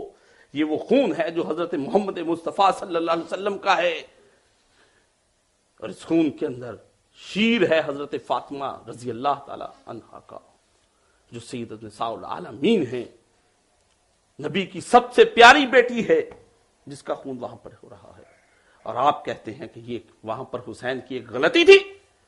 اللہ اکبر، واللہ یہ غلطی ہے تو ان تمام نیکیوں پر یہ غلطی ہمیں قبول ہے جن نیکیوں کی طرف تم ہمیں دعوت دیتے ہو۔ تم ہمیں دعوت دیتے ہو نیکیوں کی طرف، جو نیکیاں ہمیں سوائے مسلوں کے اندر اور مناجات کے اندر جھک جانے کے علاوہ کچھ نہیں دیتی ہیں۔ شیطان کے پیروکارو، تم سن لو، تم کہتے ہو کہ مست رکھو ذکر و فکر صبح گاہی میں انہیں، پختہ تر کر دو مزاج خان کاہی میں انہیں، تمہارے بستر اٹھا کر چلے جاؤ، تم تسبیاں پکڑ کر گھماؤ، یہ تسبیاں پکڑنے کا وقت نہیں ہے، یہ تلواریں پکڑنے کا وقت تھا۔ تم نے اپنے آپ کو کس درجے گرا لیا ہے، یہ ناداں گر گئے سجدے میں جب وقت قیام آیا۔ امت چیخ رہی ہے، امت کی بیٹیاں چیخ رہی ہیں، خدا کا دین پامال ہو رہا ہے، الماریوں میں بند کر دیا گیا ہے، اور انسانوں کے بنائے ہوئے قانون انسانوں پر نافذ کر دیے گئے ہیں۔ انسانیت رو رہی ہے، ظہر الفساد فی البر والبحر، خشکی تری میں فساد برپا ہو گیا، تمہیں پتہ ہی نہیں شہید کون ہے، شہید کون نہیں ہے۔ تمہارے میڈیا پر کئی دن سے بحثیں چل رہی ہیں کون شہید ہے کون نہیں ہے۔ شہادت کا تصور تمہارے دل و دماغ کے اندر سے اٹھا لیا گیا ہے، ایسی بحث بنا کر چھیڑ دی گئی ہے کہ تمہارے اندر کسی قسم کا ایسا مادہ ہی پیدا نہیں ہونے دیتے کہ حق کیا ہے اور باطل کیا ہے۔ یہ نتیجہ ہے اسی چیز کا کہ تم نے اس راہ کو چھوڑ دیا ہے جس راہ سے تم کو ہدایت میں اثر آنی تھی، جو راہ مدینے سے ہو کر آتی تھی، جو راہ پھر کربلا کی جانب جاتی تھی۔ تمہیں ڈر ہے، تمہارے دلوں کے اندر وہن آ گیا ہے، حب الدنیا و کراہیت الموت ہے تمہارے دلوں کے اندر، تم دنیا سے پیار کرتے ہو، موت سے ڈرتے ہو۔ یہ رات عجب قسم کی امام حسین پر آئی ہے، اور پھر آخر میں امام حسین رضی اللہ تعالیٰ عنہ سامنے آتے ہیں۔ آپ کا ایک بچہ علی اصغر، اسے آخری وقت میں آپ نے اپنے ہاتھوں پہ پکڑا ہوا، پیار کر رہے ہیں، بچے کی زبان باہر آ چکی ہے پیاس سے، اور پھر وہ پیاس کس قسم کی ہے اس بچے کی؟ وہ تو تم سے کوئی مطالبہ نہیں کر رہی ہے، تم نے پھر یہ بھی کم نہ کیا، ایک تیر آیا ہرملہ کا، اور تیر اتنا وزنی ہے کہ بچے کے حلق میں لگا ہے تو بچہ تیر کے وزن سے پلٹ گیا ہے۔ کس کے گلے میں تیر مار رہے ہو؟ 6 ماہ کے بچے کا تو کوئی قصور ہی نہیں ہے، تم کس کو تیر مار رہے ہو؟ بچہ پلٹ کر رکھ دیا تم نے، ہائے! اور تم کہتے ہو کہ ابھی بھی یہ لوگ ٹھیک ہیں، ابھی بھی ان کی حمایت میں کرتے ہو۔ امام حسین اس بچے کو بھی پھر کربلا کی زمین پر لٹا دیا، سب سے ننھا شہید 6 ماہ کا ہے کربلا کا، اور 90 سال تک بوڑھے آدمی ہیں کربلا کے اندر۔ ہر آدمی کے لیے اسوہ ہے وہاں پر، کوئی نہ کہے میں بوڑھا ہوں، میں جوان ہوں، میں اسوہ حسینی پر نہیں چل سکتا، سب کے لیے سامان موجود ہے۔ قوارے کے لیے بھی موجود ہے، علی اکبر، اس کی شادی کے خواب بھی دیکھے ہوں گے حسین ابن علی نے، اور بیاہ کے لیے بھی وہیں پر ہے، بوڑھے باپ کے لیے بھی وہاں پر اسوہ ہے، اور نوجوانوں کے لیے بھی وہاں پر اسوہ ہے۔ 6 ماہ کا بچہ کے اگر تمہیں خیال ہے تو علی اصغر بھی وہاں پر اسوہ موجود ہے۔ آؤ، حق کے لیے جب قربانیاں دی جاتی ہیں تو پھر بچے بھی نہیں دیکھے جاتے، اپنا آپ بھی نہیں دیکھا جاتا، بھائی بھی نہیں دیکھے جاتے، بھتیجے بھی نہیں دیکھے جاتے، منصب نہیں دیکھے جاتے، آرزوئیں نہیں دیکھی جاتی، تمنائیں نہیں دیکھی جاتی، خواہشات نہیں دیکھی جاتی، کوئی شے نہیں دیکھی جاتی۔ جب حق کا مقام آتا ہے تو پھر سب کچھ قربان کرنا پڑتا ہے۔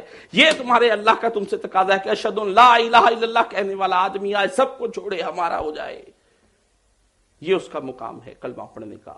حسین کلمے کو اپنے اندر محفوظ کر چکا ہے، الہ کی صحیح تعریف سمجھ چکا ہے، اللہ سے محبت کرنے لگا ہے، آج محبت کا حق ادا ہو رہا ہے کربلا کے اندر۔ किस किस्म की तुम हमसे चाहते हो। और फिर आज इमाम हुसैन फिर तन्हे तन्हा हुए और फिर आपने अपने नीचे वाला जो कपड़ा है वो पुराना पहना, ऊपर वाला अच्छा, क्योंकि अरब के लोगों के अंदर ये रिवाज था, वो कपड़े तक उतार लेते थे। आपको पता था मेरे नाना ने कोई कुलिया कायदा बनाया है जिहाद के अंदर, लेकिन ये तो मेरे नाना के दीन को मानते ही नहीं है असलन। ये किसी कुलिये का, ये तो नाना के नवासे को कत्ल कर रहे हैं, तो कुलिया कायदा कहां से आ जाएगा। तीरों की एक बारिश कर दी जाती है इमाम हुसैन के ऊपर, तलवारें एकदम से बरसती हैं हुसैन इब्ने अली के ऊपर। एक तनहा शख्स है, 10,000 की फौज टूट पड़ती है एक हुसैन पर। लबास है फटा हुआ, गबार में अटा हुआ, तमाम जिसमें नाजनी चिदा हुआ कटा हुआ। ये कौन जी वकार है, भला का शाहवार है, कि हजारों कातलों के सामने है डटा हुआ। ये बिल यकीन हुसैन है, ये नबी का नूर ऐन है। किसकी बात करते हो। ये कटा हुआ और ये फटा हुआ लिबास ये किसका है। ये बिल यकीन हुसैन है, ये नबी का नूर ऐन है। किसकी बातें करते हो तुम। ये कौन हक परस्त है, ये मैं रजा मस्त है, कि जिसके सामने कोई बुलंद है ना पस्त है। उधर हजार गात है मगर अजीब बात है, एक से भी हजार का हौसला शिकस्त है। एक से भी हजार का हौसला शिकस्त है। ये बिल यकीन हुसैन है, ये नबी का नूर ऐन है। ये नबी के आंख का नूर है ये हुसैन। इसको बिलाशुबा मोहम्मद रसूलुल्लाह ने अपनी जबान चुसाई है, इसको अपने कांधों पे बिठाया है। ये बिल यकीन हुसैन है, ये नबी का नूर ऐन है। ये जिसकी एक जरब से कमाल फन्ने हरब से कई शकी गिरे हुए तड़प रहे हैं करब से। गजब है तेगे दूसरा एक एक वार पर उठी सदाए अल अमा जबान शर्को गर्ब पर। ये बिल यकीन हुसैन है, ये नबी का नूर ऐन है। ये नबी का नूर ऐन। जंग देखो नबी के नूर ऐन की, नबी के पाले हुए की जंग देखो। ये 3 दिन के प्यासे हुसैन की जंग देखो। ये 58 साल के बूढ़े की जंग देखो। ये जिसके लाल करबला की रेत पर खाक में मिल गए हैं उसकी जंग देखो। जिसका जवान बेटा और कमर काट दी गई है ये उसकी जंग देखो। कि हजारों लोग हैं और एक हुसैन इब्ने अली है। किस जगह पर ये अबा भी तार तार है तो जिस्म भी फिगार है। फट गए हैं कपड़े और फिर तीर कितने लगे हैं ये कुछ पता नहीं है। 100 जख्म है तने चाक चाक पे। ज़ैनब देख निकल हुसैन तड़प रहे हैं खाक पे। निकल ज़ैनब देख तेरा भाई आज किस जगह पे तड़प रहा है। मगर ये मर्दे तेगे जन ये सब शिकन फलक फिगन कमाल सब्रो फंद ही से महविकार हजार है। ये बिल यकीन हुसैन है, ये नबी का नूर ऐन है। दिलावरी में फर्द है बड़ा ही शेर मर्द है, कि जिसके दबदबे से दुश्मनों का रंग जर्द है। बैठे हैं दुश्मन सामने से, इकट्ठे हमला बुज़दिलों करते हो, एक एक करके करते तो पता चलता, तुम्हें पता चलता कि जिस अली ने बदर और ओहद और खंदक के अंदर सफों की सफे पलट दी हैं खैबर के अंदर, आज उसके बेटे की जंग देखनी तो तने तनहा आते। हबीब मुस्तफा है ये, मुजाहिद खुदा है ये, जभी तो इसके सामने ये फौज गर्द गर्द है, मिट्टी है ये फौज। ये बिल यकीन हुसैन है, ये नबी का नूर ऐन है। उधर सिपाही शाम है, हजार इंतजाम है, इधर है दुश्मनाने दीन और फकत इमाम है। इमाम है अपने जमाने का, तुम कहते हो इमाम हुसैन, ना कहो ये लफ्ज शीयत है। अल्लाह अकबर, ये 2-2 टके पर बिकने वाले, 2-2 रखते पढ़ाने वाले इमाम ये हमसे कह रहे हैं हुसैन को इमाम ना कहो। जिनकी जन्नत जहन्नम का तुम्हें खुद नहीं पता, जिनके फिस्को फजूर, जिनकी रातें और दिन का तुम्हें नहीं पता, इनको कहते हो इमाम। हमारी मस्जिद के इमाम हैं, इनकी इज्जत हम पर फर्ज है। इनको आगे मुसल्ले पर खड़ा करो, हम इनके लिए जाने दे देंगे। और भाई वो इमाम नहीं है जो नबी सल्लल्लाहु अलैहि वसल्लम जिसको सर्टिफिकेट दे चुके हैं कि जन्नत के जवानों का सरदार है, इमाम तो वो है। अब भी सवाल करते हो कि इमाम किसको कहना है तुमने। मगर अजीब शान है, गजब की आन बान है, कि जिस तरफ उठी है बस खुदा का तेग, बस खुदा का नाम है। ये बिल यकीन हुसैन है, ये नबी का नूर ऐन है। किसकी बात कर रहे हो तुम। तेग से कट गया सर इमाम हुसैन का, और सर जमीन पर आ रहा है। फैज अहमद फैज ने उस वक्त कहा था मरकब पे तने पाक था और खाक पे सर था, मगर उस खाक तले जन्नत फिरदौस का दर था। किसकी बात करते हो? किस हुसैन इब्न अली की? वो खाक करबला की खाक नहीं, वो जन्नत को जाने का एक रास्ता था जो हुसैन ने इंतखाब किया था। तुम्हें वो खाक भी नसीब नहीं होगी। ये किस हुसैन की बात कर रहे हो? 2-2 टके के इमाम। इसलिए ये समझ लीजिए, इमाम हुसैन को शहीद किया गया, फिर हुक्म दिया गया कि इसके लाशे के ऊपर 10 घोड़ा सवार इधर से आए, 10 इधर से आए, और लाशा मुबारक को चूर चूर कर दिया गया। वहां पर कुछ नहीं बचा है, गठरी में लाश बांधने के काबिल भी नहीं रहने दी है। ये तो हिंद से भी बुरा निकला यजीद इब्न अबी सुफियान। हाय उमर इब्न साद, तुफ हो तुझ पर, तेरे बाप ने इस्लाम की हमायत के लिए पहला तीर चलाया और तूने करबला पर इस्लाम की मुखालफत के लिए पहला तीर चलाया। ये कैसा अफसोसनाक मुकाम है। नाफरमान और बदकार उल्लास से अल्लाह की पनाह है। साद बिन अबी वकास को लोगों के सामने सर नहीं उठने देंगे ये क़यामत के रोज। ये उमर बिन साद। इमाम हुसैन रज़ी अल्लाह तआला अन्हु का पूरा जिस्म, हड्डियां चूर चूर कर दी गई, और उसके बाद इमाम हुसैन रज़ी अल्लाह तआला अन्हु के जिस्म को ना इकट्ठा भी नहीं करने दिया गया, घोड़ों के सुमों के नीचे रौंद दिया गया। जिस्म तार तार, एक उठा गर्दन काट दी, एक उठा हाथ काट दिया, एक उठा जिस्म काट दिया, दूसरा उठा पांव काट दिए, जुबान काट दी, सर को काटा, नेज़े पर चढ़ा के दिखा दिया कि लो देखो, जो हक की आवाज बुलंद किया करते हैं जिस्म काट कर फेंक दिया करते हैं और नेज़े पे बुलंद कर दिया करते हैं। अल्हम्दुलिल्लाह अल्हम्दुलिल्लाह, सर कटा जरूर है मगर झुका नहीं, फिर भी बुलंद ही करवाया अल्लाह ने उन्हीं जालिमों के हाथों से। बले शुबा सना पर चढ़ा दिया तुमने, सर चुका है। ये वो सर है जो मोहम्मद रसूलुल्लाह सल्लल्लाहु अलैहि वसल्लम के सामने फकत अल्लाह की बारगाह में झुका करता था। नमाज में रसूलुल्लाह नमाज लंबी कर दिया करते थे हुसैन अगर आपकी पीठ पर चढ़ जाया करते थे, और उसके बाद भी तुमने ये कम नहीं किया है। इन मुसलमानों ने ख़यामों को आग लगा दी और बीबियां वहां पर भागती हुई अपने बच्चों को लेकर बाहर निकली हैं। हाय मुसलमानों के साथ क्या ये हो रहा है। रसूलुल्लाह की बेटियां, तुम मुसलमानों के साथ, तुम फिर कहते हो कि हमारे ऊपर या अल्लाह को लीडर दे। लीडर तुम्हें क्यों दे? दिया तो था, तुमने उस लीडर के साथ किया क्या? फाकरूहा, कुरान कहता है कि कूंचे काट दी ऊंटनी की और उसके बच्चे की। ना बाप को रहने दिया है, ना उसके बेटे को रहने दिया है तुमने। उसकी बहनों को तुमने फिर बाहर निकाल लिया, ख़याम को आग लगा दी और जो कुछ था लूट लिया। बड़ी मुश्किल से हजरत बीबी ज़ैनब ने फौरन अपने भतीजे हजरत ज़ैनुल आबिदीन को बाहर निकाला है। बीमार पड़े थे, नढाल थे, उठा नहीं जा रहा था उनसे। शायद अल्लाह को इन्ना अतईना कल कौसर की तफसीर मकसूद थी, नबी की औलाद चलानी थी, चलाई। फिर अल्लाह ने हजारों सैयद पैदा हो गए। यजीद के 14 बेटे थे। आज कोई कहे तो सही मैं यजीद की औलाद हूं। कौन कहता है मैं यजीद की औलाद हूं? सब कहते हैं, चाहे सच्चा बने चाहे झूठा बने, कहता सैयद हूं। किसकी बात कर रहे हैं आप? ये तुम्हारे इन्ना आता है इना कल कौसर की ये तफसीर है, ये हुसैन इब्न अली की औलाद। और फिर क्या उस पर ये गुजरी है। ख़याम को आग लगा दी और बच्चों को सबको बाहर निकाल दिया गया। शाम पड़ गई, अपने लोगों को मकतूलीन को दफन कर दिया और 18 लाशें और 72 साथी रेगे करबला के ऊपर तड़पते रहे और खत्म हो गए वहीं पर, और दफनाया भी नहीं।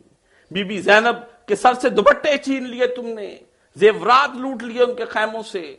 सब बच्चों को, बीबियों को इकट्ठा करके बीबी ज़ैनब सारी रात शाम तक एक जली हुई लकड़ी बिठाकर उनके गिर्द अल अमान अल हफीज, अल अमान अल हफीज ये बोलती रही। किसी शायर ने, पंजाबी शायर ने इसको एक छोटी सी इस वक्त को वहां पर अपने नज़म किया था। तसव्वुर में हजरत अली के लेकर जाता है, तो कहते हैं हजरत अली के तसव्वुर में वो शायर अपनी खुद ही अपने जोरे बयां से ले गए। तेरी अल अमान हफीज दी सदा जो विच नजफ दे गई है, मैं समझ गया मर वीर गए ताइयों पैरे दिंदी पई है।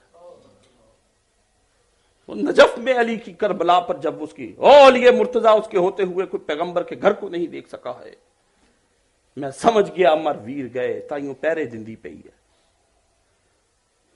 हज़रत अली के कानों में जब ये आवाज पड़ी तो क्या हुआ?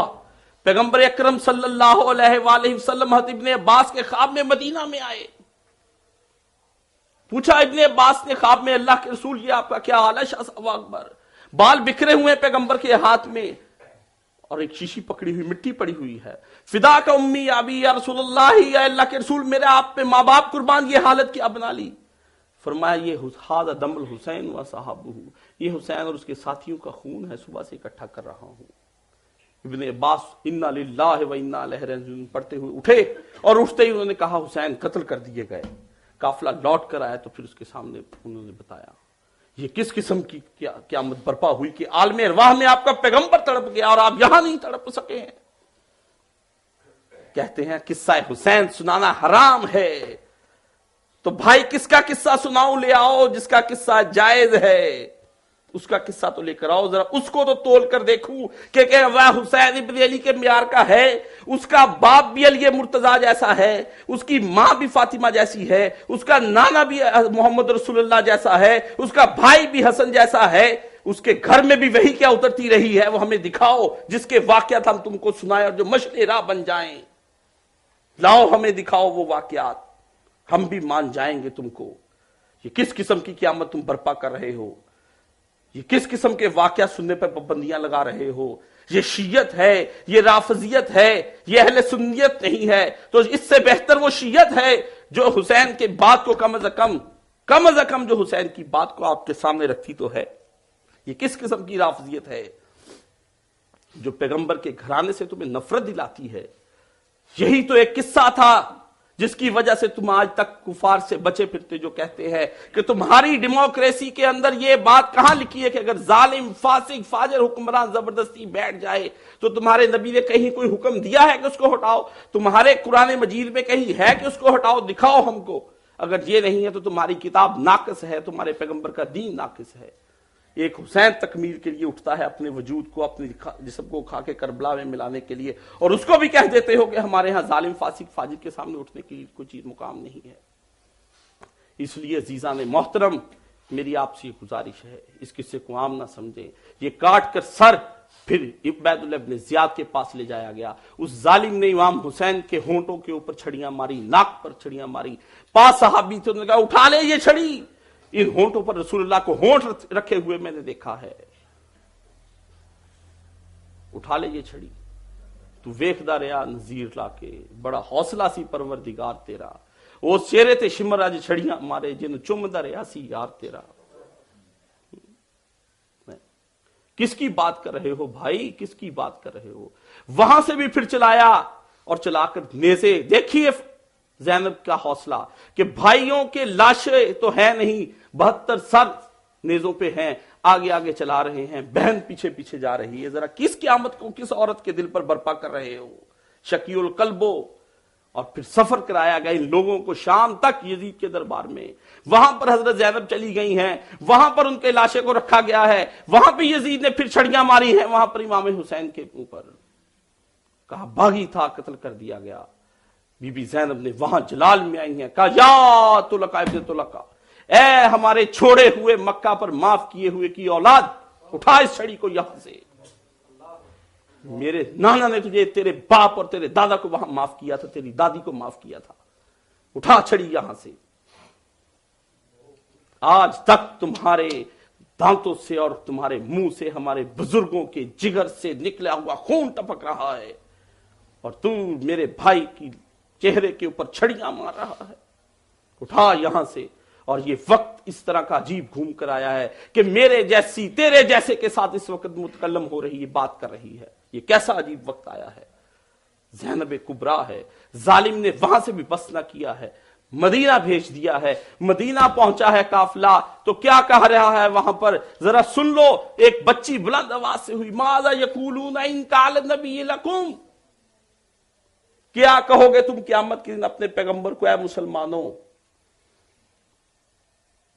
क्या कहोगे तुम अपने पैगंबर को? बे अहली व इतरती, कि तुमने मेरे घर वालों के साथ क्या बुरा सलूक किया है।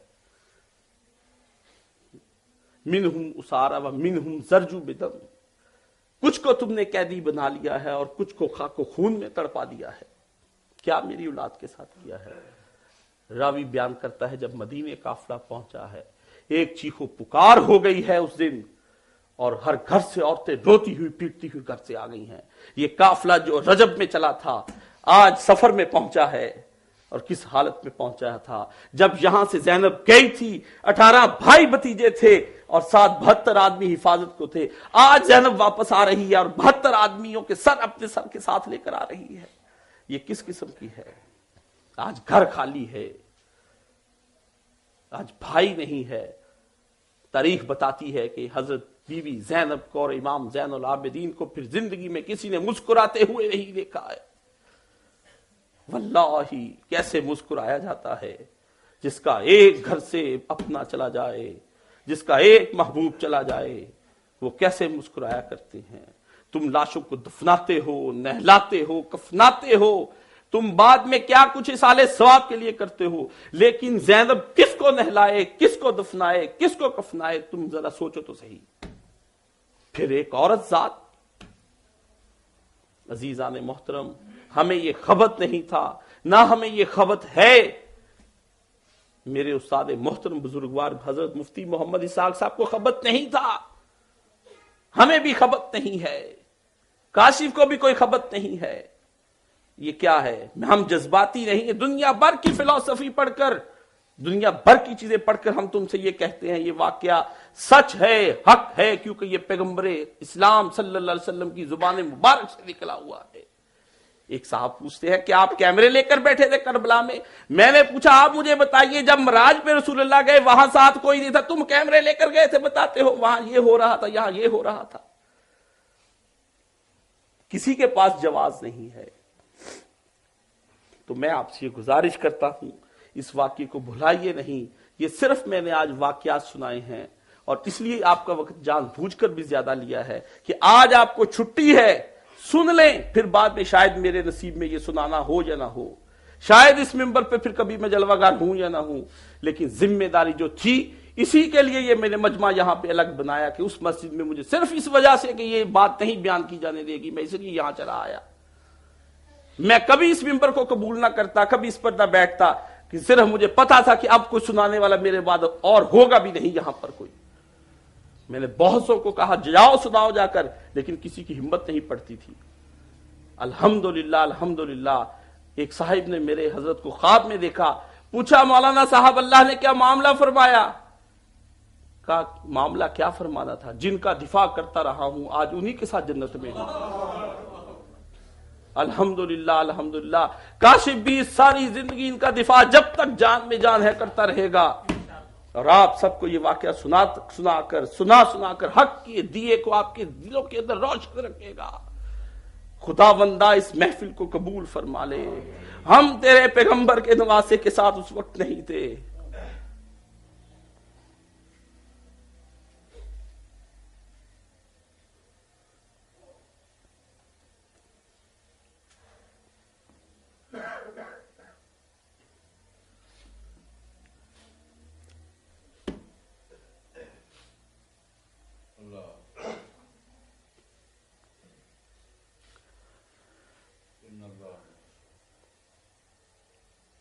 حضرت مولانا ذکریہ رحمت اللہ علیہ جنہوں نے تبلیغی جماعت کے لیے کتابیں لکھی ہیں، مسجد نبوی میں بیٹھے تھے، شام ہوئی باہر نکلے، دیکھا بہت سے ساتھی بیٹھے ہیں، تو چونکہ وہ اصالے ثواب کے قائل ہیں تو پوچھا آج کچھ تم نے کربلا کے لیے ان کے شہیدوں کے لیے کوئی چیز اصالے ثواب بھی کی ہے، کوئی درود شریف پڑھ کر؟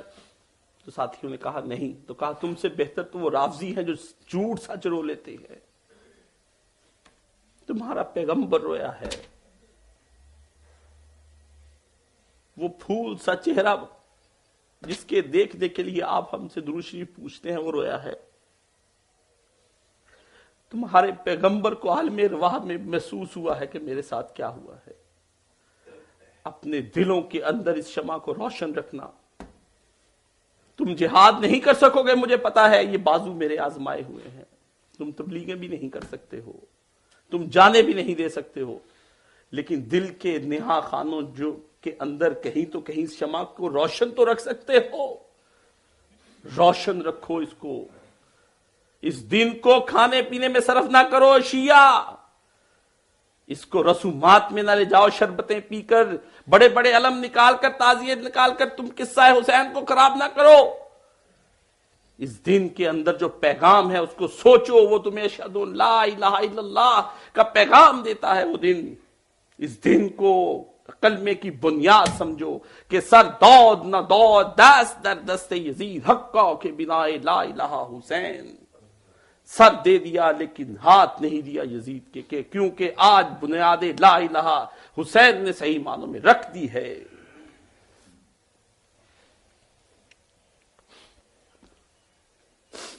اللہ تعالی ہمیں یہ قصہ سننے کے بعد اس کے اسرار اور اس کے غوامض کو سمجھنے کی توفیق عطا فرمائے، اور ہمیں اپنے پیارے نبی کریم صلی اللہ علیہ وآلہ وسلم کی اتباع کرتے ہوئے حسنین کریمین اور اہل بیت سے محبت کرنے کی توفیق عطا فرمائے، اور ان صحابہ کرام رضوان اللہ اجمعین کی اتباع کرنے کی توفیق عطا فرمائے جن صحابہ کرام نے نبی صلی اللہ علیہ وسلم کے ساتھ اپنی زندگیاں اسوہ پیغمبر کے مطابق گزاری ہیں، ان کی توفیق عطا فرمائے ان کے ساتھ۔ اس لیے میں آپ سے یہ گزارش کرتا ہوں کہ اگلی دفعہ واقعات کی بجائے آپ کو اس سے اگلا مقام جو ہے وہ ضرور بیان کروں گا کہ جس میں خون حسین پھر رائے گاہ نہیں گیا ہے، پھر یہ ایک تحریک بنا ہے، اور اس تحریک کے بارے میں آپ کو انشاءاللہ العزیز بتاؤں گا۔ میرے پاس فقط 2 جملے رہ جائیں گے، اس کے بعد پھر موضوع اپنی جگہ پر آ جائے گا۔ وآخر دعوانا ان الحمدللہ رب العالمین۔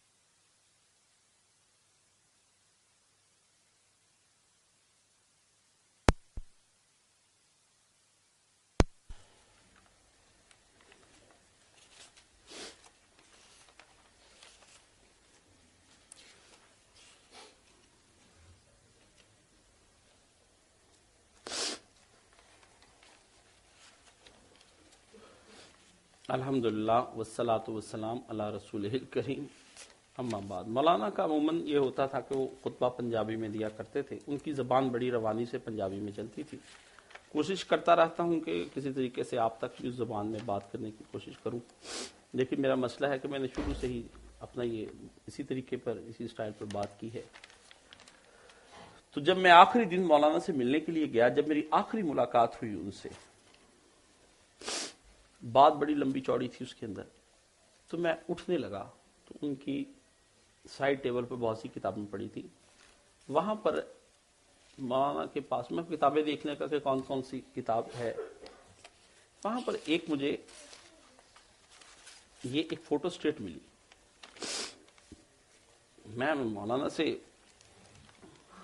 عبداللہ شاکر کی نظم تھی، تو میں چونکہ کچھ دین کے حوالے سے سنتا، تو آخری جو شعر میں نے ان سے ٹھیک کروائے ہیں، عجیب بات ہے، مناسبت آ گئی تو میں بیٹھا میں نے کہا مولانا پنجابی کے شعر ہیں، پنجابی، تو نظم تھی عبداللہ شاکر نے لکھی، یہ ہمارے سب بھائیوں کے لیے، خصوصاً بالخصوص ہمارے وہابی بھائیوں کے لیے۔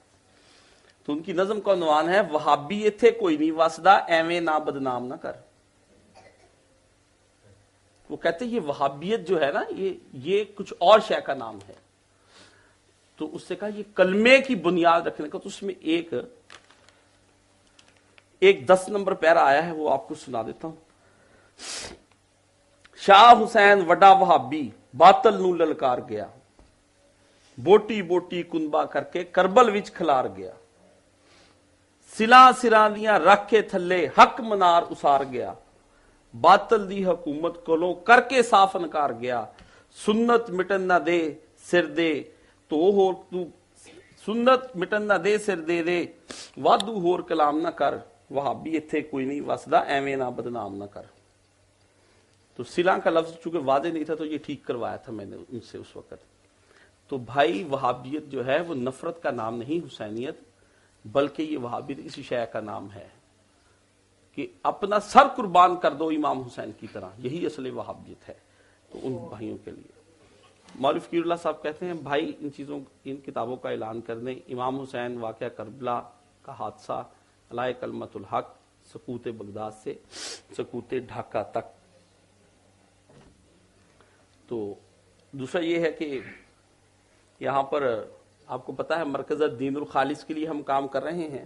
آپ کو چاہیے کہ اس کے ساتھ تعاون کرتے رہا کریں, میرے کہنے کے بغیر ہی اپنی جیبوں سے سب کچھ نکال دیا کریں, بڑے اخراجات بھی ہوتے ہیں. تو پھر اللہ تعالی ہمارا مرکز بھی ایک دن قائم کر دے گا.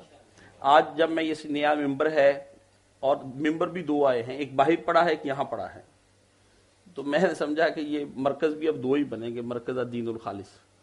تو میری دعا ہے اللہ تعالیٰ وہ ہمارا مرکز بنا دے جہاں ہم بیٹھ کر سب لوگ حق بات کر سکیں.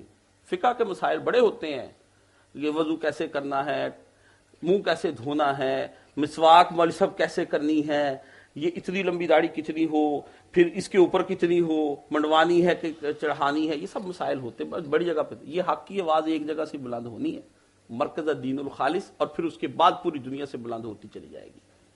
تو اس کے لیے تعاون کرے. ہم جگہ دیکھ رہے ہیں, اس میں آپ لوگوں کو چاہیے کہ یہ سب چیزیں جو ہیں ہمارا ساتھ دیں تعاون کے لیے.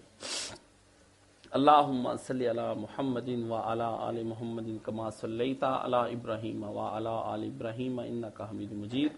اللہم بارک علی محمد وعلی آل محمد کما بارکت علی ابراہیم وعلی آل ابراہیم انک حمید مجید. اللہم اغفر للمؤمنین والمؤمنات والمسلمین والمسلمات الاحیاء منہم والاموات. اللہم اشف کل مریض, اللہم رد کل غریب, اللہم اقض لنا کل مدین, اللہم اصلح کل فاسد من امور المسلمین. اللہم اغفر للمؤمنین والمؤمنات والمسلمین والمسلمات الاحیاء منہم والاموات. ان اللہ یامر بالعدل والاحسان وایتاء ذی القربى وینہی عن الفحشاء والمنکر والبغی یعظکم لعلکم تذکرون. جماعت کے لیے انشاءاللہ باہر قاری صاحب چلیں گے وہ آپ.